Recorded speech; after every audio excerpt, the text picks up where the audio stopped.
très bien qu'on applaudit avant le commencement.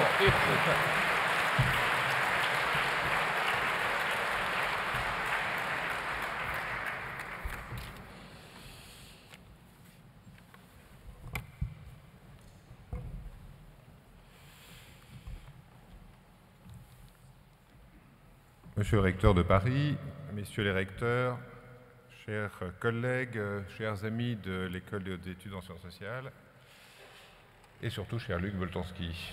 Nous sommes réunis aujourd'hui pour la 39e conférence Marc Bloch dans ce bel amphithéâtre de la Sorbonne que je remercie le recteur Gilles Pécou de mettre à la disposition de l'école conformément à notre tradition.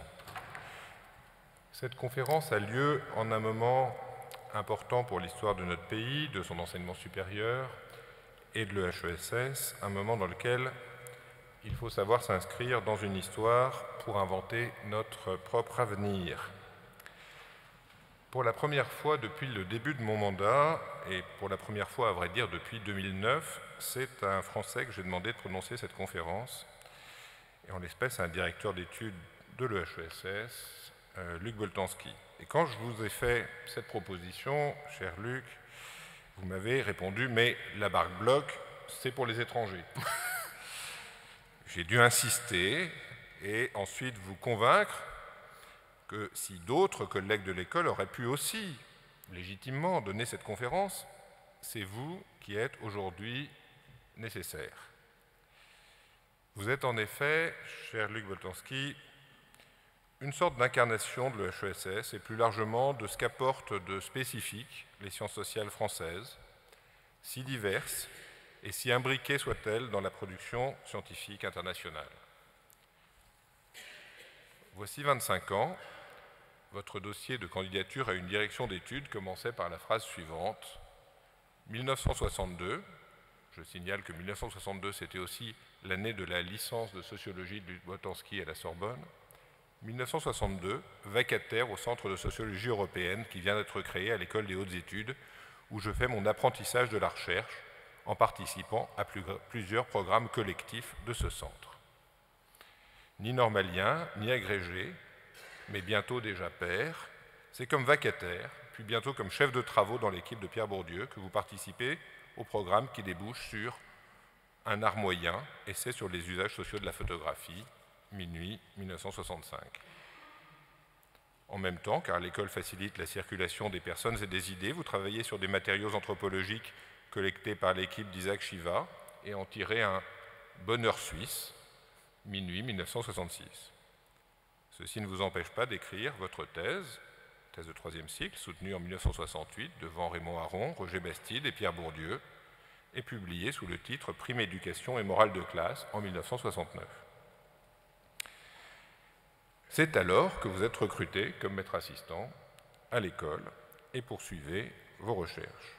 Avec celui que vous appelez le patron, Pierre Bourdieu, vous êtes une des chevilles ouvrières du lancement d'Actes de la recherche en sciences sociales, une revue artisanale, au moins à ses débuts, qui rompt avec les usages communs de la publication scientifique, notamment par une forte intégration de l'illustration, de l'image, du graphisme, toutes choses qui sont restées, à vrai dire, marginales dans les revues universitaires encore 40 ans après, malgré les moyens techniques aujourd'hui disponibles, malgré la place de l'image dans notre société. Et paradoxalement, aujourd'hui, ces images, elles ont disparu de la version en ligne d'Actes de la recherche en sciences sociales, disponible sur Percé, ce qui rend d'ailleurs les articles en question habituellement incompréhensibles. Cette disparition de documents pour lesquels, certes, l'autorisation de reproduction n'avait pas été demandée, cette disparition confirme-t-elle que les pratiques d'écriture étaient à actes, peut-être comme la sociologie par essence, en rupture avec l'ordre marchand? Ou est-ce que c'est le succès même de la revue, y compris un succès commercial, qui l'oblige aujourd'hui à se conformer aux règles de cet ordre? Je laisse chacun choisir. Vos recherches personnelles débouchent sur une thèse d'État soutenue en 1982 qui donnera lieu à la publication d'un livre majeur, Les cadres, minuit 1982. C'est alors que vous êtes élu directeur d'études à l'école et que s'ouvre une deuxième période institutionnelle cruciale pour vous comme pour l'école, l'ouverture de nouveaux chantiers qui vont contribuer à un tournant majeur de la sociologie française puis internationale. Cela commence par une collaboration avec Laurent Thévenot, alors administrateur de l'INSEE,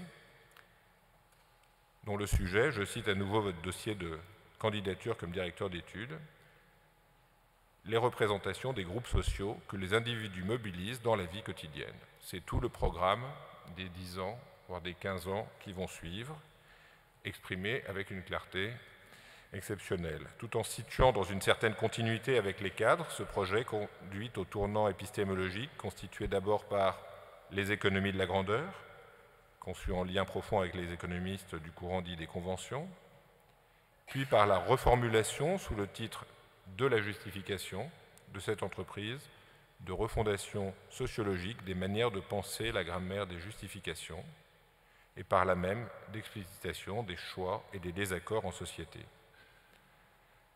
Cette entreprise intellectuelle s'articule, comme ce fut souvent le cas à l'école, quoique un peu moins aujourd'hui, avec une refondation institutionnelle, avec la création d'un centre, le groupe de sociologie politique et morale, mais aussi d'une collection importante aux éditions Métayer, Leçons de choses, que vous dirigez avec le regretté Michel Polac. Durant la période qui s'ouvre alors, les livres se succèdent, articulant à chaque fois, avec finesse, enquêtes empiriques originales, de terrain ou sur des corpus textuels, et ambitions théoriques assumées. Pour en citer quelques-uns, La souffrance à distance, Le nouvel esprit du capitalisme, La condition fétale, Énigmes et complots. Tous ces livres constituent autant de points forts ayant donné lieu à débats, controverses parfois, et fait avancer à la fois la manière de faire de la sociologie et plus généralement des sciences sociales, mais aussi l'appréhension de ce que cette discipline peut nous permettre de dire du monde social au confluent, selon les livres, de l'analyse des émotions, de l'économie et de la gestion, de l'anthropologie, de l'histoire, voire de l'analyse littéraire, un domaine dans lequel vous avez aussi votre propre production personnelle. Voici donc une œuvre singulière, profondément originale, ouverte et productrice de dialogue avec les sciences sociales, et d'ailleurs souvent écrite en collaboration avec, j'en oublie sans doute, F. Capello, Elisabeth Claverie, Nicolas Offenstadt, Monique de Saint-Martin, Stéphane Van Damme, etc. Voici une œuvre qui, à travers votre séminaire, a influencé des générations d'étudiants, qui a conduit à des reconfigurations, parfois fort conflictuelles, mais il y a prescription, de la manière de faire de la sociologie à l'école et de la manière de faire de la sociologie partout. Au total, exactement ce que l'on attend d'un directeur d'études de l'EHESS. Depuis la fin des années 2000, vous avez renoué avec la tradition de la sociologie critique, dont avait pu vous éloigner le projet de sociologie pragmatique des régimes d'action. Ce retour aux sources, ou peut-être, marqué notamment par la réédition de l'article « La production de l'idéologie dominante », un article de 1976, associé au petit livre « Rendre la réalité inacceptable », a été théorisé dans De la critique, précis de sociologie de l'émancipation, en 2009, et manifesté aussi dans le film « Notre monde » de Thomas Lacoste pour le grand public. La progression des idées de l'extrême droite vous inquiète, la marchandisation de la société, la mise en concurrence générale sous couvert d'excellence ou de transparence, le renoncement concomitant aux idéaux d'égalité jusque dans l'université ou la culture.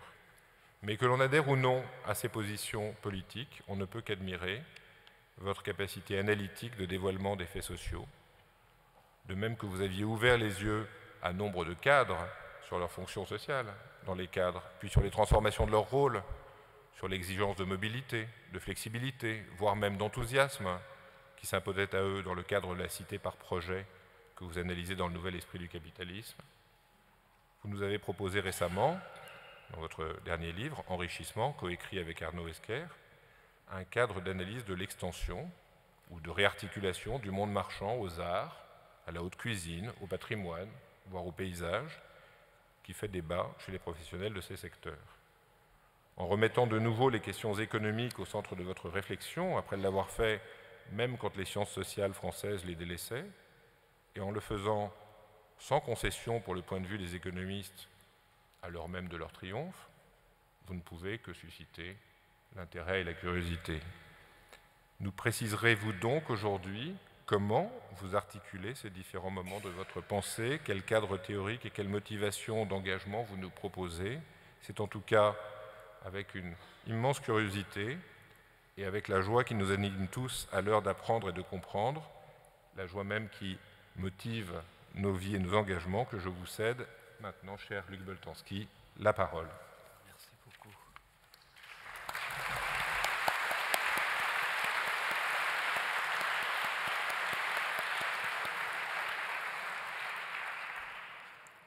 Monsieur le recteur de Paris, Monsieur le Président, mes chers collègues, Mesdames et Messieurs, permettez-moi de commencer par exprimer ma profonde reconnaissance envers l'École des hautes études en sciences sociales et envers son président, Pierre-Cyril Aucoeur, pour cette invitation à prononcer la 39e conférence Marc Bloch. Il s'agit non seulement d'un très grand honneur, mais surtout d'une responsabilité dont je mesure la portée. J'ai eu la chance d'être plongé tout au long de ma vie professionnelle dans l'atmosphère intellectuellement si stimulante de notre école et d'y apprendre mon métier de sociologue auprès de maîtres dont il était évident qu'ils deviendraient légendaires. C'est en pensant à eux que je vous livre ces réflexions autour de l'articulation entre structuralisme et pragmatisme, un débat né en quelque sorte dans nos murs, qui a trouvé au fil des années un large écho dans le champ des sciences sociales. Au cours des dernières décennies, se sont développées en Europe et particulièrement en France différentes approches sociologiques se réclamant de conceptions pragmatistes, que ces dernières aient été directement adossées au pragmatisme en tant que philosophie, qu'elles se soient plutôt inspirées de courants venus des sciences sociales américaines comme l'interactionnisme ou l'ethnométhodologie, courants eux-mêmes imprégnés de pragmatisme, ou enfin qu'elles aient surtout tiré parti de la pragmatique linguistique, alors en plein essor. Ces approches, au demeurant assez diverses, entendaient mettre l'accent sur l'agir en situation, sur la labilité, voire la fragilité des agencements sociaux, sur la créativité des individus, sur leurs capacités réflexives et interprétatives et sur leurs compétences sociales. Le développement de ces approches a stimulé en sociologie l'intérêt pour l'activité discursive des acteurs et a accompagné, dans le champ de la recherche historique, l'essor de la micro-histoire. Dans d'autres domaines, comme l'anthropologie, il a coïncidé avec un déplacement depuis le culturalisme vers l'ontologie sociale ou vers le cognitivisme. Très généralement, ces changements ont marqué le déclin des tableaux sociaux et historiques brossés à large échelle et de surplomb, parfois qualifiés pour en mettre en cause la validité de grands récits, en sorte que l'on a pu parler, comme le fait Simon Sussen dans un ouvrage récent, d'un tournant postmoderne des sciences sociales. On a souvent vu dans ces approches dites pragmatiques une alternative au structuralisme qui avait dominé dans les décennies précédentes et qui, envisagé de ce point de vue, s'est parfois retrouvé en situation d'accusé. Il lui fut reproché notamment de tabler sur des processus sociaux largement inconscients en sous-estimant la réflexivité des acteurs, ou encore de se donner une réalité sociale dont la robustesse exclurait l'incertitude et jusqu'à la possibilité même d'événements, ou bien de déposer la puissance d'agir dans des entités supra-individuelles, ce qui peut être interprété comme la poursuite d'un déterminisme holiste, voire même d'être en affinité avec un projet techniciste de gestion des pratiques pour en forclore les virtualités critiques. Ajoutons qu'au niveau du travail de terrain, l'opposition entre approche plutôt pragmatiste et approche plutôt structurale a été souvent rabattue sur la distinction entre deux genres de recherche associés à deux modes de totalisation. Soit, d'un côté, des recherches portant plutôt sur des situations locales dans lesquelles les personnes entrent en interaction, situation que le sociologue prenant appui sur l'ethnologue étudiées en les observant, voire en s'y insérant. Et, de l'autre, des recherches qui se projettent sur un cadre spatial ou temporel beaucoup plus large, en sorte que le travail de totalisation est disjoint du travail de terrain. Sans négliger ce qui écarte les approches d'orientation plutôt pragmatiste des approches d'orientation plutôt structurale, je voudrais pourtant essayer d'illustrer, en prenant appui sur des recherches empiriques récentes, la façon dont elles peuvent non seulement être les unes et les autres mises à profit à propos d'un même objet, mais aussi être articulées dans un même cadre théorique.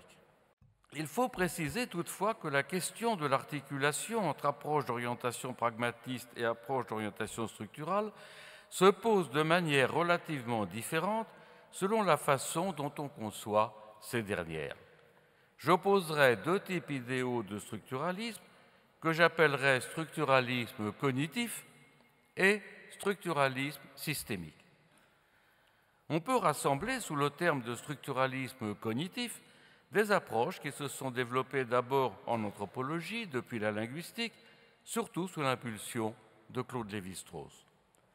Rien n'interdit pourtant d'appliquer ce type d'approche à l'étude des sociétés contemporaines.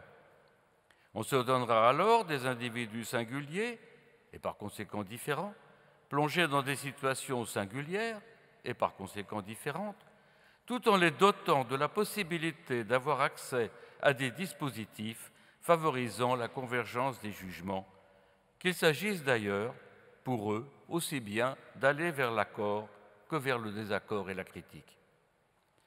Les acteurs activent ces dispositifs depuis leur capacité cognitive générique, et c'est à ce processus qu'il est fait référence quand on parle par exemple de grammaire du jugement ou de grammaire de l'action. Mais ces dispositifs sont aussi déposés dans les situations de la vie quotidienne, si bien que les acteurs peuvent les identifier et s'en saisir dans les contextes où ils sont momentanément plongés, sans engager dans chaque situation particulière la totalité de leurs dispositions ou de leurs croyances. La réalité se trouve ainsi elle-même structurée, en tant que les objets, matériels ou idéels, qui la composent, ils sont disposés de façon à se prêter à des opérations de rapprochement ou de mise à distance. Ces opérations façonnent une réalité qui se révèle à la fois dans ce qu'elle a d'hétérogène et d'homogène. Telle est, par exemple, en schématisant, la façon dont, avec Laurent Thévenot, nous avons étudié dans De la justification le sens commun de la justice en reconstituant, à partir de l'observation de situations très diverses dans lesquelles des personnes se disputent autour de problèmes de répartition, les ressources argumentaires et probatoires auxquelles ces personnes peuvent avoir recours pour critiquer leurs adversaires ou se justifier face à la critique. C'est à propos d'une toute autre perspective que l'on peut parler de structuralisme systémique. Par ce terme, je désignerai les constructions qui font appel à des configurations de contraintes dont l'interaction dans un espace global et sur de longues périodes engendre un champ de force. Considérées d'un point de vue dynamique, ces contraintes s'enchaînent de façon causale et prennent la forme de processus plus ou moins irréversibles et auto-entretenus, c'est-à-dire de systèmes dont l'approche structurale a été particulièrement développée par Niklas Luhmann. Dans la pratique de la recherche, ces contraintes sont souvent identifiées par référence à des entités supra-individuelles, telles que des États ou encore des régimes économiques, comme c'est le cas lorsque l'on parle, à la suite de Fernand Braudel, par exemple chez Emmanuel Wallerstein ou Giovanni Arrighi, de la dynamique du capitalisme. Enfin, l'étude de leurs agencements et celle de leurs effets prennent généralement la forme de grands récits. Je chercherai maintenant à illustrer la façon dont ces deux formes de structuralisme peuvent être articulées avec une approche pragmatique en prenant appui sur un ouvrage récent, Enrichissement, une critique de la marchandise, écrit en collaboration avec Arnaud Esqueré, qui m'accompagne donc dans la réflexion que je vous livre ce soir. Cet ouvrage présente les résultats d'une recherche qui a porté sur les circonstances de l'échange et sur les structures de la marchandise. Cela dans une société, la nôtre, que l'on peut qualifier de capitaliste, au sens où l'échange, formellement ouvert à tous, y est dominé par la recherche d'un profit monétaire. Je chercherai à articuler une pragmatique de l'échange, d'abord avec un structuralisme cognitif, puis avec un structuralisme systémique. Les acteurs sociaux, qu'ils achètent ou qu'ils vendent, sont constamment plongés dans l'univers de la marchandise, dont dépend, pour une large part, et souvent plus qu'ils ne veulent l'admettre, leur expérience de ce qu'ils conçoivent comme étant la réalité. Composée de choses en circulation, la marchandise trouve son unité dans l'opération par laquelle un prix échoit à ces choses, chaque fois qu'elles changent de main, contre des espèces monétaires. On a appelé une société de ce type, surtout depuis les années 1960-1970, une société de consommation. Mais nous voudrions mettre en avant qu'une telle société est de plus en plus aussi une société de commerce, au sens où les acteurs sont supposés savoir négocier et sont incités à devenir eux-mêmes vendeurs, comme c'est le cas, par exemple, lorsqu'ils tirent parti d'un patrimoine immobilier en le louant pour de courtes périodes, ou vendent et achètent sur Internet des objets d'occasion ou de collection. Il faut dès lors s'interroger sur les compétences commerciales ordinaires. Ces compétences sont inégalement distribuées entre les personnes en fonction de leurs expériences antérieures. Cependant, un minimum de compétences est nécessaire pour se repérer dans cet univers très composite où figurent des choses diverses mais toutes susceptibles d'être achetées et vendues. On le voit bien, a contrario, dans le fait que les personnes dont on juge qu'elles ne disposent pas de ces compétences minimales sont placées sous la responsabilité d'une personne compétente, comme c'est le cas des enfants ou des adultes ayant perdu leur autonomie et mis sous tutelle.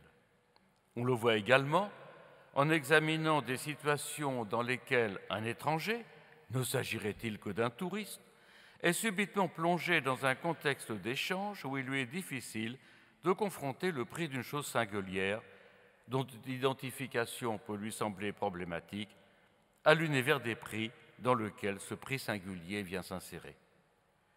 Ces compétences doivent porter d'une part sur les choses elles-mêmes et d'autre part sur les prix, ou si l'on veut, sur les choses en tant qu'elles sont associées à des prix. Elles doivent par conséquent permettre une sorte de familiarité avec les prix relatifs de choses très diverses.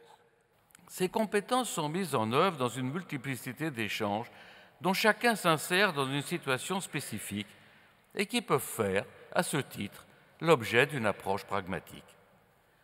Le moment où une chose change de main peut en effet être envisagé d'un côté en tant qu'événement, qui comme tout événement a quelque chose de singulier, et de l'autre en tant qu'épreuve, au sens que nous avons donné à cette notion, Laurent Thévenot et moi, dans De la justification. Parmi les nombreuses dimensions engagées dans ces épreuves, je mettrai l'accent sur 3 composantes. Premièrement, sur une connaissance pratique de la qualification des objets, ce qui à des degrés divers peut prendre appui sur des instances institutionnelles, ce qui permet de déterminer les choses qui donnent lieu à une circulation marchande.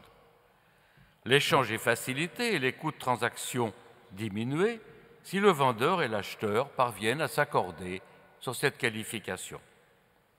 Deuxièmement, les prix. L'échange envisagé en tant qu'épreuve est le moment où un prix échoit à une chose et par conséquent où cette chose, n'importe laquelle, se transforme en marchandise. Les prix sont réels dans la mesure où ils sanctionnent effectivement le résultat de cette épreuve que constitue chaque échange marchand. Dans un langage inspiré du premier Wittgenstein, on peut dire que les prix sont des faits, au sens où, en ayant lieu, ils appartiennent à un certain état de choses. Ces prix prennent appui sur une métrique exprimée sous une forme monétaire, permettant des mesures collectivement partagées. Étant des faits traduits dans une métrique, les prix ont le genre de robustesse que l'on attribue généralement aux entités dites objectives. Mais les prix, en tant que faits, ont aussi un caractère circonstanciel.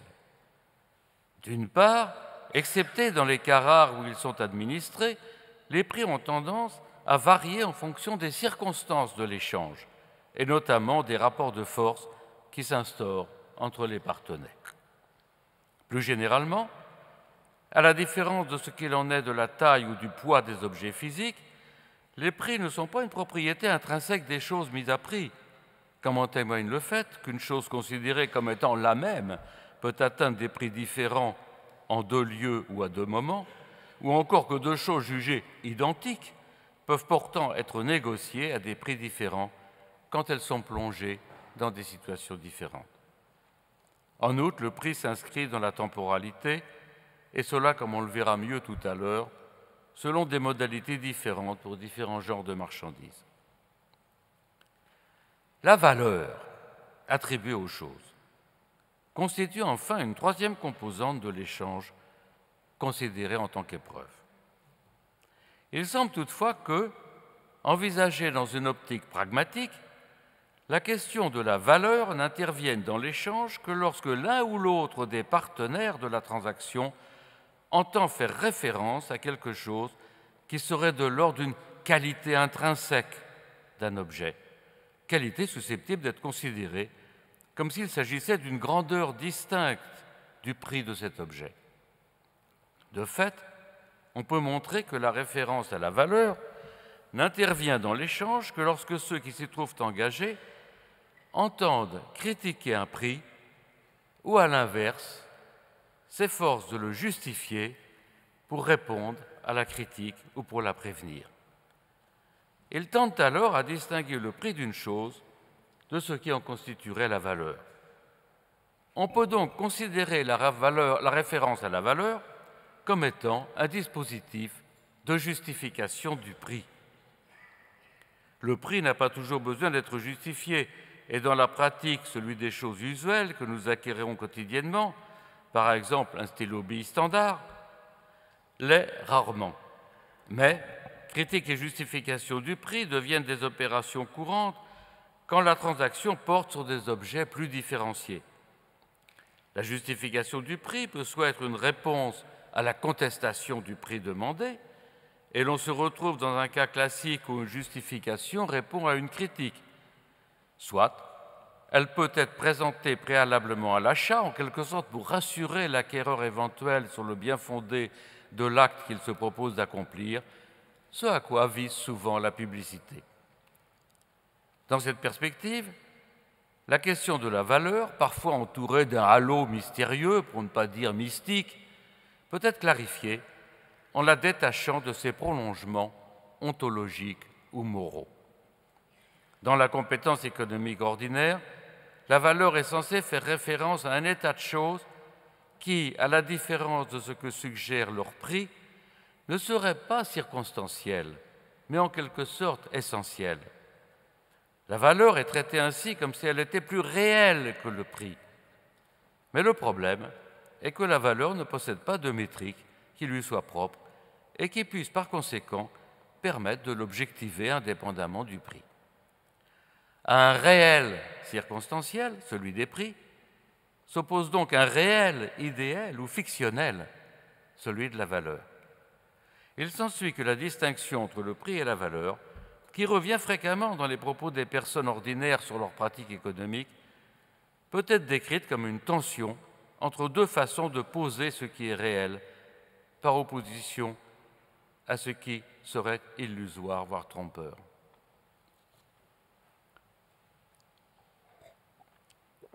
Toutefois, l'analyse pragmatique de chaque échange engagé dans une situation spécifique, c'est-à-dire considéré en tant qu'événement, ne suffit pas à comprendre comment les partenaires parviennent à clore cette épreuve autour d'un prix, c'est-à-dire à résorber ou à atténuer l'incertitude à laquelle le commerce des choses est confronté.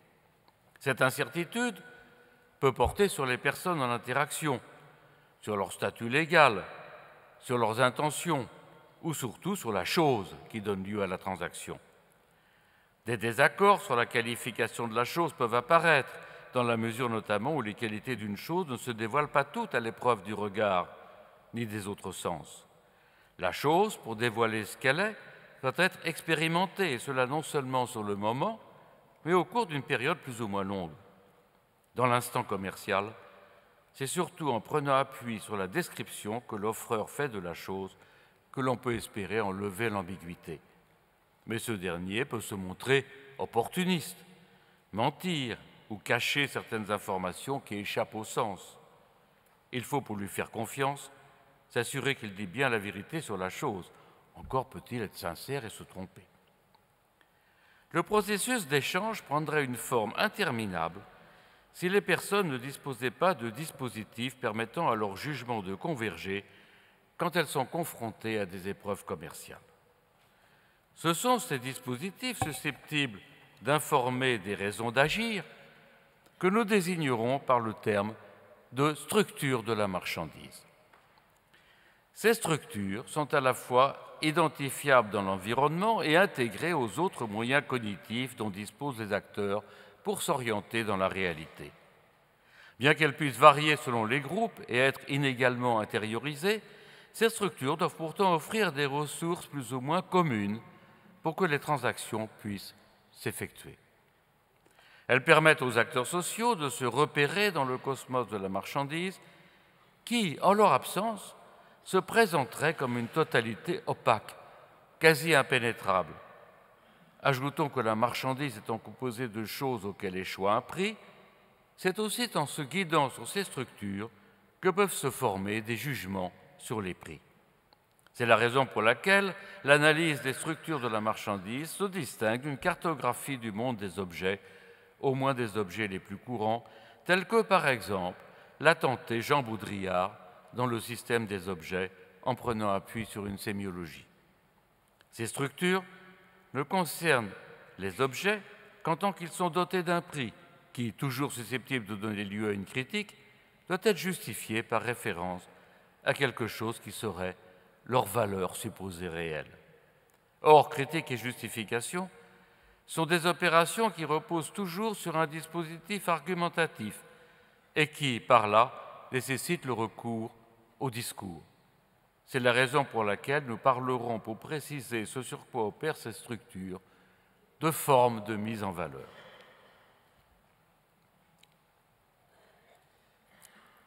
Ces formes de mise en valeur permettent de lier les choses et les perspectives sous lesquelles elles doivent être envisagées pour être correctement appréciées. Elles n'exercent par là un effet sur l'organisation de la marchandise qu'en tant qu'elles interviennent sur la composition des discours sur des choses considérées en tant que marchandises, c'est-à-dire associées à un prix. Mais c'est précisément parce qu'elles opèrent non sur les choses elles-mêmes, mais sur le discours tenu à propos des choses, qu'elles sont structurées, comme l'est toute opération argumentative reposant sur l'usage du langage. Et c'est par là qu'elles contribuent à guider en retour la structuration de la marchandise. Pour s'ajuster au cosmos de la marchandise, composé de choses très diverses, mais qui ont pourtant en commun de donner lieu à un commerce, les discours de mise en valeur reposent sur des formes dont la structure se déploie moyennant des transformations dont on peut décrire les mouvements. S'il n'existait qu'un seul discours de mise en valeur servant pour toute chose, par exemple une exclamation de dire « Oh, c'est super !» ou « Oh, c'est meilleur !» la comparaison entre les choses ne disposerait pas de point d'appui suffisant pour critiquer ou justifier le prix de chaque chose. Tout serait comparable avec tout, ce qui tendrait à ramener le cosmos de la marchandise vers un état amorphe ou chaotique. Mais, d'un autre côté, si les formes de mise en valeur étaient constituées de catégories sans rapport les unes avec les autres, le cosmos de la marchandise tendrait à se dissocier et à éclater en une multiplicité d'isolats entre lesquels aucun rapprochement ne serait possible. Cela mettrait alors en question l'unité de mesure utilisée pour comparer les choses en tant que marchandises, c'est-à-dire le dispositif des prix. C'est la raison pour laquelle la distribution du discours sur les choses au sein d'un groupe de transformation, au sens que Lévi-Strauss a donné à ce terme, constitue, dans le cas qui nous occupe, une figure optimale. L'un des intérêts de ce type de modélisation est, comme l'avait montré Lévi-Strauss, de pouvoir être traduit dans un langage mathématique, ce qu'a illustré Guillaume Couffignal. Dans le cas des marchandises qui donnent lieu dans nos sociétés à de fréquentes transactions, nous avons identifié 4 formes de mise en valeur dont chacune invite à apprécier les choses sous une certaine perspective. Ce perspectivisme qui permet aux acteurs de reconnaître la forme qui prévaut dans chaque échange et de rapprocher leurs exigences en les coordonnant autour de points focaux. Ils peuvent ainsi opérer des déplacements et modifier leurs horizons d'attente sans être taxés de relativisme ou d'opportunisme. Un dispositif de ce type permet la diversification des perspectives tout en exerçant un effet de clôture parce que ces différentes formes sont isomorphes. Chacune d'entre elles duplique une structure commune, mais en la soumettant à des transformations. Les différentes formes de mise en valeur ont en effet en commun de saisir les choses sous 2 aspects principaux. Un premier aspect concerne la façon dont la chose donnant lieu à une transaction est décrite, de façon à faire ressortir les différences qui, étant donné un certain prix, peuvent l'avantager par rapport à d'autres choses susceptibles de lui être substituées. On peut opposer sur cet axe des choses très différenciées à des choses peu différenciées. Toujours mon crayon bille. Un second aspect concerne l'estimation de la façon dont le prix de cette chose a des chances d'évoluer dans le temps, c'est-à-dire ce que l'on peut appeler sa puissance marchande. On peut opposer sur cet axe le court terme au long terme. Chacun de ces aspects peut à son tour être spécifié selon 2 modalités distinctes. Les différences peuvent être mises en valeur en les présentant sous la forme d'un nombre limité de caractéristiques, faisant éventuellement appel à des données numériques, selon une modalité qui évoque la codification. Nous parlerons dans ce cas de présentation analytique. Ou à l'inverse, elles peuvent être mises en valeur en associant un récit à la chose qui donne lieu à transaction. Nous parlerons alors de présentation narrative. Si l'on considère maintenant l'estimation de la puissance marchande dont la chose est investie, on voit qu'elle peut également être distribuée entre 2 modalités. Cette estimation peut en effet tenir compte du fait que le prix de l'objet a toute chance de décroître à mesure que le temps s'écoule, comme c'est le cas de la plupart des objets d'origine industrielle, dont le prix maximum à l'état neuf diminuera nécessairement quand ils seront échangés sur le marché de l'occasion. Ou bien, elle peut conduire, au contraire, à considérer que le prix auquel la chose sera négociée aura des chances raisonnables d'augmenter dans la durée. En combinant ces possibilités, on obtient 4 formes de mise en valeur des objets. Nous désignerons la première par le terme de forme standard. Sa détermination a accompagné le développement de la production industrielle de masse. La forme standard donne la prévalence à une présentation analytique de choses dont le prix diminuera quand elles passeront de l'état neuf à celui d'occasion, avant de devenir des déchets, ce qui est inexorablement leur destin. On peut dessiner une seconde forme qui prévaut dans l'économie du luxe, du patrimoine, des arts ou de la culture, actuellement en pleine expansion, particulièrement en France et dans d'autres pays de l'Europe de l'Ouest. Nous regroupons ces activités en leur associant le tourisme sous l'expression d'économie de l'enrichissement. Dans ce cas, la mise en valeur de la chose prendra appui sur un récit, généralement ancré dans le passé, et fera miroiter la possibilité que le prix de l'objet enrichi par cette narration aura des chances de s'accroître dans la durée. Nous appellerons cette forme de mise en valeur la forme collection, pour mettre l'accent sur le fait qu'elle généralise un mode d'appréciation des choses qui s'est initialement formé dans la pratique des collectionneurs. Deux autres formes combinent autrement mode de présentation et puissance marchande. La forme tendance, qui prévaut par exemple dans l'économie de la mode, met au même titre que la forme collection les choses en valeur en les associant à un récit, bien qu'il s'agisse le plus souvent dans ce cas d'un récit qui concerne non des personnes du passé, mais des personnalités actuelles, par exemple des stars. Mais, à la différence des objets de collection, les objets tendance ont une puissance marchande très limitée. Ils sont destinés à être remplacés par des objets nouveaux et verront leur prix diminuer rapidement, en sorte que ce domaine est par excellence celui d'une obsolescence qui concourt à l'accumulation des déchets. Une dernière forme de mise en valeur complète le groupe de transformation. Il s'agit de ce que nous avons appelé la forme active. Les transactions prennent appui sur cette forme quand l'échange est motivé pour l'essentiel par les chances de profit que promet à plus ou moins long terme la revente de la chose négociée. Dans ce cas, les propriétés intrinsèques de la chose, par exemple une œuvre d'art ou un bien immobilier, s'effacent derrière ses déterminations financières, par exemple sa liquidité, qui font l'objet d'une présentation analytique. Sur la base de ces formes de mise en valeur, des espaces de transaction se mettent en place au sein desquels le prix des choses peut être justifié ou critiqué en faisant appel à des gammes différentes d'arguments. Ainsi, la même automobile usagée, dont le prix serait bas sur le marché de l'occasion, où elle serait appréciée par rapport à la forme standard, peut voir son prix croître considérablement si elle est mise en valeur dans la forme collection.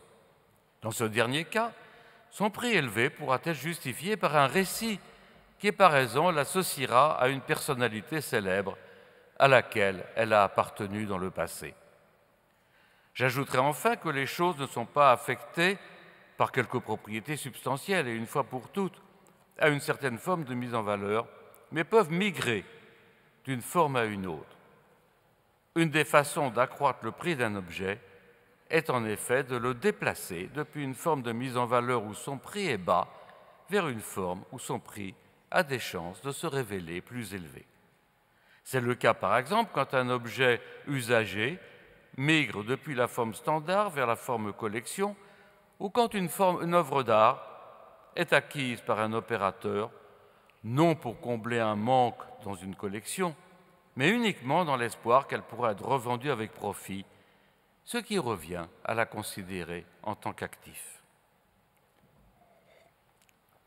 Ce mode de structuration, qui s'exerce à la fois sur la façon dont les marchandises sont disposées et sur les compétences des opérateurs, est favorable au commerce parce qu'il permet, toutes choses égales d'ailleurs, de conduire les ventes de façon à négocier autour du meilleur prix. Ce ne serait pas le cas si tous les objets étaient considérés sous la même perspective, ce qui aurait évidemment pour effet d'en dévaluer un grand nombre. Du fait de leur pluralité, les formes de mise en valeur créent des espaces d'incommensurabilité qui structurent le cosmos de la marchandise. Saisie sous une certaine perspective, la valeur d'une chose est sans commune mesure avec la valeur de choses pertinentes sous d'autres perspectives. La dispersion de la valeur se répercute sur la distribution des prix. Les prix des choses pertinentes sous différentes perspectives peuvent être exprimés dans la même métrique monétaire sans être pour autant confrontés et donner lieu à des comparaisons.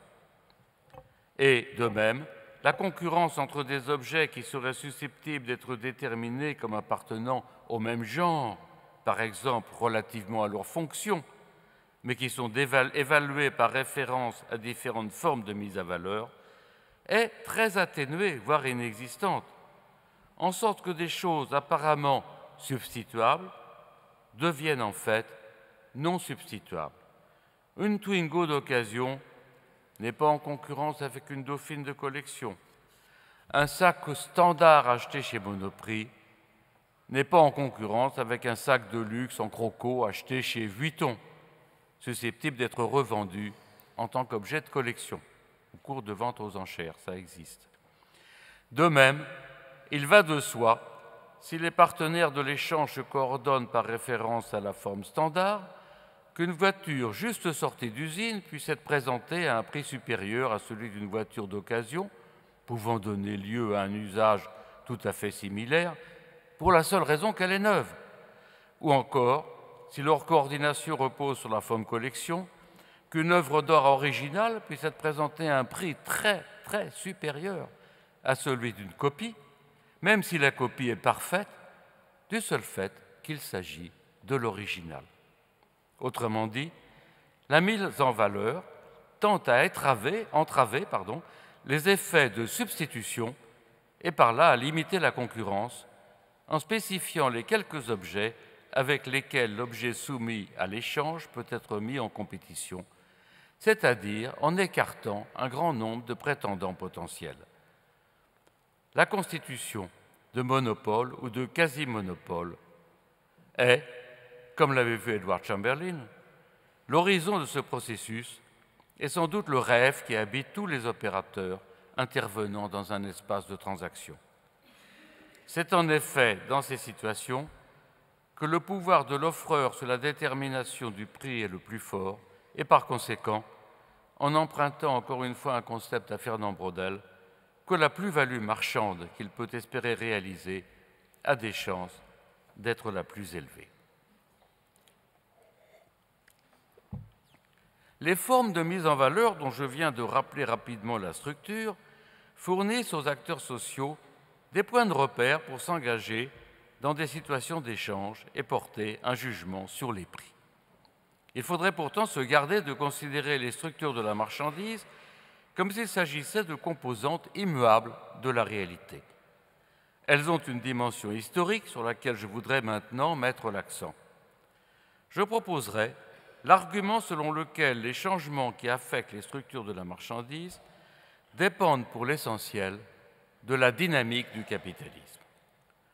C'est en effet avec le déploiement du capitalisme dans l'Europe moderne que s'est progressivement généralisée une façon d'envisager les choses les plus diverses en tant que marchandises échangées dans l'attente d'un profit contre des espèces monétaires, elles-mêmes échangeables, un processus que Marx a mis au centre de ses analyses. Mais ce processus d'homogénéisation est allé de pair avec une différenciation des objets en fonction précisément du degré auquel leur commerce était susceptible de générer un profit et des modalités d'obtention du profit. C'est ainsi qu'au XIXe siècle et au cours de la plus grande partie du XXe siècle, les produits de l'industrie en sont venus à être considérés comme la principale source de richesse, se substituant ainsi à l'acquisition de terres qui représentait sous l'Ancien Régime la forme la plus convoitée et la plus stable d'enrichissement. Le déploiement de ce que nous avons appelé la forme standard, particulièrement bien ajustée aux contraintes de la fabrication mécanisée, a accompagné cette transformation, surtout à partir de la seconde révolution industrielle. Ces objets standards, en tant que spécimens reproduisant un prototype, ont envahi la vie quotidienne au point d'incarner l'essence même du capitalisme, en sorte que d'autres objets, bien que donnant lieu aussi à un négoce, ont pu être associés à une sorte de dehors du capitalisme, et même faire figure de symbole de la résistance au capitalisme, comme ce fut le cas des objets issus de l'artisanat traditionnel, des œuvres d'art ou encore de la culture et du patrimoine légués par le passé.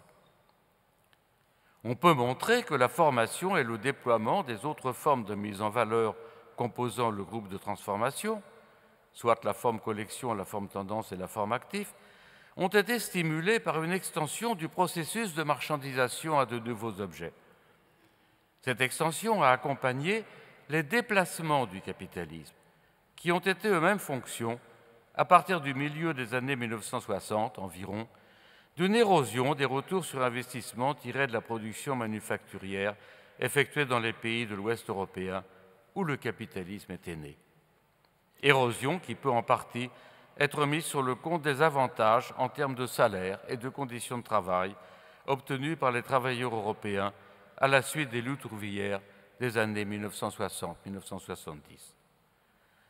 Parmi de nombreuses autres conséquences, cette érosion des profits a suscité d'une part un déplacement de la production industrielle vers des pays dits émergents, ce qui a contribué à la désindustrialisation des pays d'Europe occidentale. Elle a d'autre part stimulé la marchandisation en Europe, et particulièrement en France, de choses qui ont pour elles de ne pas être industrielles. Il peut s'agir par exemple de monuments qui, cloués au sol et donc non exportables, sont pourtant susceptibles de favoriser le développement du tourisme, dont l'importance économique n'a cessé de croître au cours des dernières décennies. Mais il peut s'agir aussi, par exemple, dans le cas des objets de luxe, de biens exportables dont la promotion repose sur des récits les associant à un pays, une région, à un art de vivre, ou comme le disent les responsables économiques de ce secteur, à la marque France. Ces biens sont bien considérés, ces biens, une fois considérés en tant que marchandises, ont en commun, pour dire vite, de tirer parti d'une référence à la tradition, à l'identité nationale, à l'art ou à la culture, et plus généralement au passé, en sorte que l'exploitation des lieux de mémoire, si appréciés des visiteurs, surtout s'ils sont aisés et cultivés, est devenue à son tour une source d'enrichissement et un terrain de choix pour le déploiement du capitalisme. Il m'a semblé nécessaire de rappeler, même de façon très schématique, la direction prise par les processus de marchandisation afin d'illustrer certains des problèmes que pose l'articulation entre une approche de style pragmatiste et des approches d'inspiration plutôt structurale. En effet, tandis que l'analyse des structures de la marchandise évoquée tout à l'heure nous renvoyait vers un structuralisme cognitif, la question de la marchandisation est adossée à la dynamique du capitalisme, c'est-à-dire au type même du grand récit reposant sur un structuralisme systémique. Or, l'articulation de ce dernier avec une approche pragmatique peut sembler beaucoup plus problématique que dans le cas du structuralisme cognitif, qui met l'accent sur les compétences des acteurs engagés dans l'échange. Les descriptions reposant sur un structuralisme systémique se situent en effet à une échelle où les compétences des acteurs et leurs capacités réflexives semblent écrasées sous des relations causales entre des forces qui se conjuguent ou s'opposent, de façon à ce point contraignante que leur analyse peut être menée sans descendre au niveau de l'action en situation.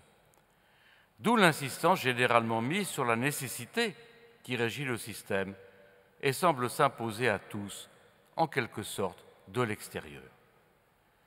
C'est donc largement sur des jeux d'échelle dont Jacques Revel a mené l'analyse que repose la tension entre une approche pragmatiste et un structuralisme systémique.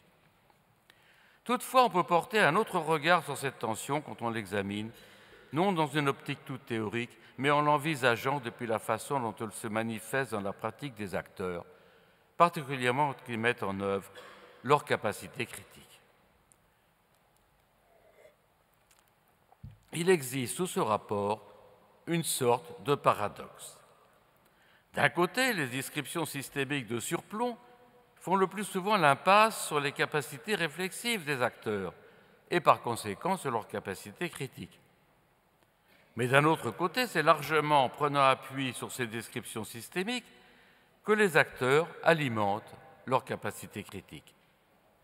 C'est seulement en effet en rapprochant un savoir de proximité et des descriptions surplombantes que les acteurs parviennent à se forger une représentation des contraintes qu'ils subissent. Contraintes qui sont rarement identifiables depuis leur plan d'expérience, où elles demeurent enfermées dans la gangue des dépendances contextuelles ou des relations interpersonnelles. Ajoutons que le recours à des descriptions surplombantes est particulièrement nécessaire pour armer la critique quand cette dernière s'adresse au capitalisme, dans la mesure où, dans ce régime d'action économique, le déplacement, soit des choses, soit des personnes, apporte une large contribution à la formation du profit. Or, ce profit est surtout capté par des opérateurs ayant accès à des instruments d'information et d'action à distance, ce qui leur permet de tirer parti de différentiels qui, en l'absence de moyens de totalisation, échappent au regard et aux prises des acteurs locaux. Le problème de l'échelle systémique est que, prenant en quelque sorte de la hauteur, elle en vient à perdre de vue non seulement les acteurs, mais aussi les dispositifs qui motivent leur action et leur donnent sens. Mais elle permet de dégager les asymétries et les rapports de force qui mettent en mouvement le capital. Et par là, de décrire ce mouvement en apparence chaotique d'une façon qui lui confère une orientation, notamment spatiale, et une sorte de dimension historique. Le problème de l'échelle pragmatique est que, se rapprochant de la pratique, des motifs qui inspirent les acteurs, de leurs interactions et des épreuves auxquelles ils soumettent les choses, elle risque de perdre de vue des contraintes environnant leur champ d'action, contraintes que ces acteurs peuvent eux-mêmes ne pas concevoir clairement ou interpréter de façon erronée parce qu'elles ne sont pas à leur portée ou qu'il ne leur semble pas possible d'agir directement sur elles. Pourtant, les faits sociaux que ces deux approches permettent de dégager, également réels, bien que de nature différente, sont loin d'être étrangers les uns aux autres. Ce sont bien les déplacements géographiques et historiques du capital, notamment en fonction des variations du retour sur investissement, qui entraînent les mouvements conduisant à la marchandisation de choses considérées jusque-là comme secondaires sous le rapport du profit, et par là à l'extension du cosmos de la marchandise. Mais d'un autre côté, ce processus de marchandisation demeurait obscur en l'absence d'une analyse de la façon dont des choses restées jusque-là en marge du capitalisme se trouvent incorporées à l'univers de la marchandise. Or, cette incorporation engage la formation de structures cognitives communes qui facilitent leur appréciation et favorisent la coordination entre des acteurs dont chacun recherche l'avantage ou le profit, mais qui doivent pourtant se mettre d'accord sur un prix pour que l'échange ait lieu. Ainsi, par exemple, le rôle du discours, qu'il prenne une forme analytique ou narrative, dans la mise en valeur des choses dégagée par l'approche pragmatique, permet de déplacer l'axe des rapports de force et des structures de domination sur lequel l'analyse systémique met l'accent. Elle montre, en effet, qu'au cœur du pouvoir économique se trouve le pouvoir de développer un discours sur les choses et de les mettre ainsi en valeur, de façon à les négocier au prix le plus élevé possible. Et aussi le pouvoir d'inscrire ce discours et les profits qu'il génère dans la trame de la réalité. Un pouvoir dont on peut montrer qu'il est distribué de façon particulièrement asymétrique. Nous appellerons structuralisme pragmatique la démarche qui consiste à intégrer ces différentes approches dans un même cadre. Cette expression paraîtra à beaucoup être une sorte d'oxymore. Pour en défendre la validité, il faut clarifier la relation entre structure et expérience, c'est-à-dire la relation entre structure et histoire, puisque l'expérience surgit toujours de la confrontation avec des événements, quelle que soit l'échelle à laquelle ces événements sont identifiés. L'apparente incompatibilité entre une approche structurale et une approche pragmatique, souvent traitée comme absolument irréductible, tient pour une grande part à la rémanence d'un héritage théorique qui a conduit à concevoir la structure comme un préalable et même comme une condition de toute expérience, ce qui revient à la placer en position transcendantale par rapport à l'expérience. Et cela, même dans les versions où, sous l'effet du développement des sciences sociales, la structure a été ancrée dans une entité collective, comme c'est le cas lorsqu'il est fait référence à quelque chose comme des communautés, des milieux, des cultures, en bref, à des structures sociales. Or, comme nous l'enseigne l'empirisme radical qui inspire le pragmatisme, cette priorité de la structure sur l'expérience n'a rien de nécessaire, ni même sans doute de probable. Si cela était le cas, l'expérience ne ferait jamais que réactiver un ordre qui serait déjà inscrit dans des cadres préexistants, en sorte que, en se trouvant ressaisie dans ce qu'il faudrait bien alors appeler la conscience, elle n'aurait d'autre effet que de contribuer au renforcement de cet ordre. Et c'est bien ce que font toutes les constructions qui tablent sur des relations circulaires entre deux instances, dites l'objectif et le subjectif, qui, dans les thématiques de ce type, ne sont distinguées que pour être mieux confondues, puisque leur agencement résulte de l'application d'un même programme. Mais il devient alors difficile de comprendre les relations mouvantes entre ces deux instances et les fluctuations ou les changements qui les affectent, et notamment de donner sa juste place à ce que l'on peut appeler la critique. En effet, cette dernière, surtout dans ses manifestations les plus dérangeantes, se nourrit non seulement de composantes intégrées à la réalité en tant qu'elle est socialement construite et en quelque sorte préstructurée par des formats dont les assises sont souvent dans nos sociétés de nature plus ou moins juridique, mais aussi composée d'ingrédients arrachés à ce que j'appellerais le monde. Par ce terme, je renvoie à tout ce que la réalité a dû exclure pour constituer en tant que telle et tracer ses propres contours. Soit une multiplicité d'événements, d'affects, de sensations tacitement éprouvées, de manières d'être et de faire, qui ne cadrent pas avec les formats reconnus. Ces formes de vie divergentes ne cessent pourtant de susciter une incertitude que la réalité construite ne parvient pas toujours à absorber et qui menace de l'ébranler. Cela surtout quand réélaborées sur un mode réflexif, elles deviennent des armes pour la mettre en cause. Il faut donc bien admettre, contre toutes les formes de transcendantalisme, et notamment contre Durkheim, dans ceux de ses écrits où il s'oppose avec vigueur au pragmatisme, une autonomie de l'expérience qui, fait encore avec le flux de la vie, se maintient dans l'unicité absolue. Est-ce à dire pour autant qu'il conviendrait de reléguer la structure au magasin des antiquités? Ce serait oublier les relations, d'ailleurs souvent conflictuelles, qu'entretiennent l'expérience et la réflexivité.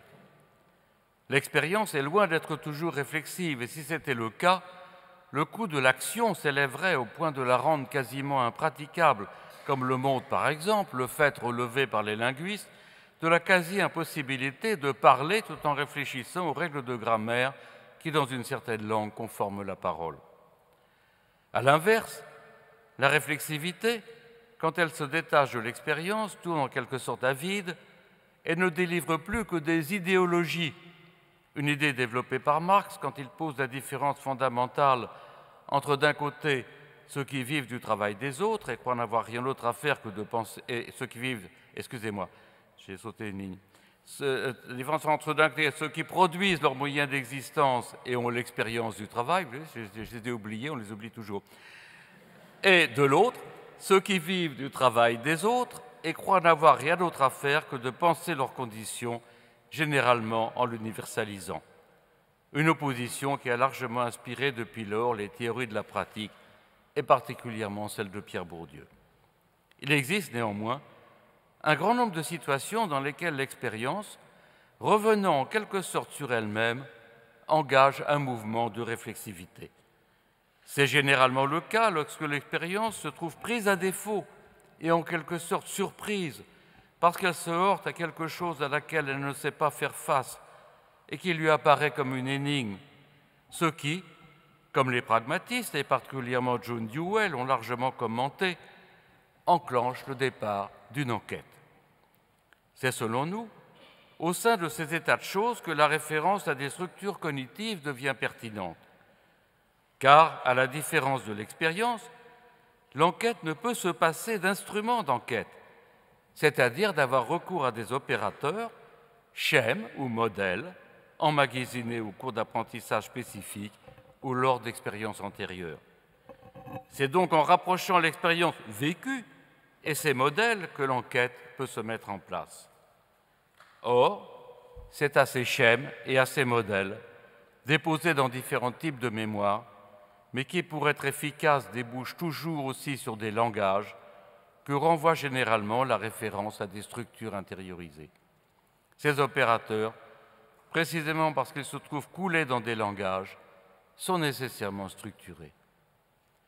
Si l'on prend au sérieux cette possibilité, on conviendra qu'il est vain d'opposer les approches qui mettent en avant l'expérience de celles dans ce qu'elle aurait d'irréductible et les approches qui se donneraient des structures.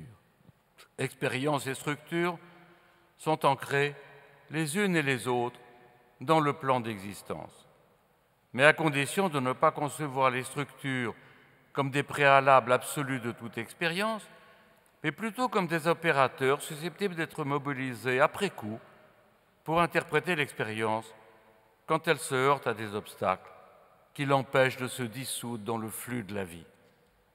Cela ne veut pas dire pour autant que ces opérateurs seraient toujours ajustés aux situations dans lesquelles ils sont mis en œuvre et par là éclairants.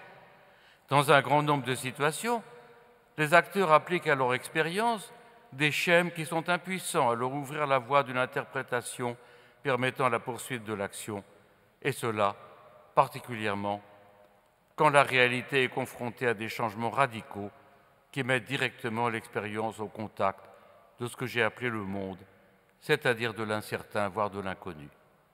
Il y a des enquêtes qui échouent, et c'est sans doute d'ailleurs le cas le plus fréquent. Néanmoins, sans le retour à ces opérateurs, les acteurs n'auraient aucune prise sur la réalité et démunis de capacités critiques seraient plongés dans un flux d'expériences opaque à lui-même. Si l'on se tourne maintenant vers le structuralisme systémique, ne pourrait-on pas défendre l'idée selon laquelle le récit surplombant, le grand récit, serait également une sorte de composé d'expérience et de réflexivité dans lequel les informations empiriques et par exemple les données statistiques prendraient la place de l'expérience, tandis que les schèmes théoriques qui sont mobilisés pour les mettre en ordre et, comme on dit, leur donner sens, assureraient une fonction de réflexivité. Considéré dans cette optique, ce que nous avons appelé le structuralisme systémique serait l'un des opérateurs réflexifs mobilisables pour mettre en ordre un grand récit dispersé à la fois dans le temps et dans l'espace, comme l'est par exemple celui de la globalisation. On peut bien sûr objecter à cette proposition le fait que le grand récit est un récit sans sujet, au même titre d'ailleurs que tout récit qui entend prendre appui sur quelque chose comme la science, puisqu'il n'existe aucun sujet susceptible de mémoriser et d'ordonner une expérience personnelle de la totalité, ce qui constitue pourtant l'horizon auquel aspire le grand récit. Avant de rejeter cette proposition comme absurde, il faut toutefois se souvenir qu'il existe bien des espèces de sujets d'où émanent des discours qui, à des degrés divers, sont orientés vers un objectif de totalisation. Des discours qui se présentent comme s'ils offraient une image de la réalité prise depuis un point de vue surplombant, qui prétendent éclairer les personnes ordinaires, c'est-à-dire dotées d'un corps. Il s'agit bien sûr des institutions, ces êtres démunis de corps et sur lesquels repose pourtant la charge de dire ce qu'il en est de ce qui est et de le dire à l'intention de tous. Ces discours institutionnels sont souvent dénigrés comme ayant un caractère abusif et comme ne visant à rien d'autre qu'à étouffer l'expérience personnelle des acteurs et à exercer un effet de domination en confirmant les visions du monde qui soutiennent l'intérêt des puissants. Mais cette conception purement critique se heurte au fait qu'il n'existe sans doute pas de société qui ferait l'économie de ce genre de discours. Cela incite à penser qu'il joue un rôle important dans le travail de réflexivité auquel les acteurs soumettent leur propre expérience, et par là dans la dynamique qui organise et structure les milieux dans lesquels ces acteurs sont plongés. Bien évidemment, ces grands récits peuvent être plus ou moins imaginaires et ne sont acceptables qu'en tant qu'ils sont vérifiés par des procédures de véridiction. Il est toujours possible et souvent justifié de les mettre en doute en prenant appui sur l'expérience personnelle. C'est quand le doute se généralise par le biais d'interactions que s'initie une dynamique de mutation des grands récits qui tire généralement parti des contradictions entre plusieurs récits différents. Et c'est seulement quand ils sont associés à une démocratie radicale et par la confronter à la critique que les grands récits peuvent contribuer à enrichir les schèmes cognitifs que les acteurs sociaux mettent en œuvre pour interpréter leur expérience. Ce que nous a apporté le développement d'un style pragmatiste a été non de nous convaincre d'avoir à nous débarrasser des grands récits, comme s'ils étaient devenus subitement inutilisables ou même nocifs, mais de nous fournir une méthode pour ne nous en saisir qu'en tant qu'ils sont associés à des usages. Produits de l'histoire, ils contribuent à leur tour à la faire. Ils ne peuvent toutefois défendre leur prétention à la vérité que si leur confrontation est adossée à des épreuves qui les soumettent aux contraintes du comparatisme. Or, ce dernier peut tirer parti à la fois du pragmatisme et du structuralisme, et cela de façon d'autant plus probante qu'il repose sur des recherches conçues de manière à faire travailler ensemble différentes disciplines des sciences sociales. Le style pragmatiste, en orientant l'attention vers la pluralité des perspectives, l'ambivalence des attachements, le caractère situé des actions, la plasticité des qualifications et des conventions ou les conflits d'interprétation, a mis l'accent sur ce que les dispositifs sociaux qui assurent la maintenance de la réalité doivent encore à l'incertitude qu'ils prétendent résorber et qui ne cesse pourtant de les environner. Or, confrontés à l'incertitude, ces dispositifs ne se reproduisent qu'au prix de déplacements et de transformations, en sorte que, plongés dans différents contextes temporels ou spatiaux, ils paraissent se dissoudre en des réalités incommensurables, voire incompatibles. C'est précisément l'une des raisons pour lesquelles l'approche structurale, parce qu'elle se détache des substances au profit des relations, se révèle être l'outil le plus efficace pour suivre ces dispositifs, en dégager la persistance et, par-delà les métamorphoses, en proposer une généalogie, c'est-à-dire aussi sur un autre plan, pour renvoyer dos à dos le relativisme et l'essentialisme. Nous vivons dans un temps marqué par le retour de desseins politiques qui entendent tirer parti en même temps du mépris de la vérité en faveur de soi-disant post-vérité et de la foi en des absolus, qu'il s'agisse de mythes d'origine ou de fabulations identitaires, voire religieuses. Un composé dont l'incohérence a toujours été la marque des absolutismes. Face à ces chimères, nous devons protéger contre l'illusion unanimiste et quelle que soit l'autorité dont elle se réclame, la légitimité du perspectivisme. Une position qui, comme l'a montré Jonathan Israel dans le grand livre qu'il a consacré à ce qu'il appelle les Lumières radicales, est l'héritage des luttes pour l'émancipation menées à une échelle européenne dès le milieu du XVIIe siècle. Ce pluralisme, indissociablement épistémique et politique, n'a pas été seulement la condition de la formation des sciences sociales. Il est, sans que nous en ayons toujours conscience, ce sur quoi reposent nos formes de vie, le style qui nous fait tenir. Merci.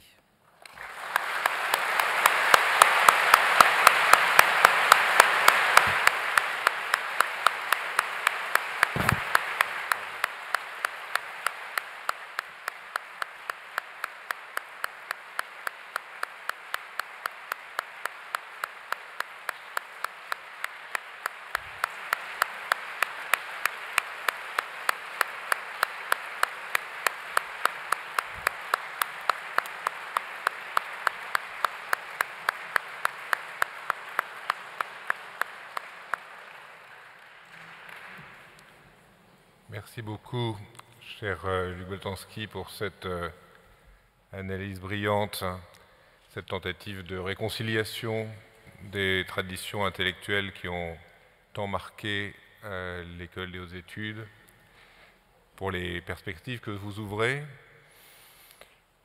peut-être pas pour les incertitudes dans lesquelles vous allez nous plonger à l'heure de chaque transaction. Pour l'instant, nous vous proposons une offre gratuite et donc nous surmontons cette dans cette incertitude et les petits fours et les boissons que nous vous proposons ne seront pas des biens de collection, ils sont destinés à être consommés immédiatement. Mais je remercie encore Luc Boltanski pour les lumières qu'il nous a données à tous et je vous invite à nous rejoindre au Grand Salon.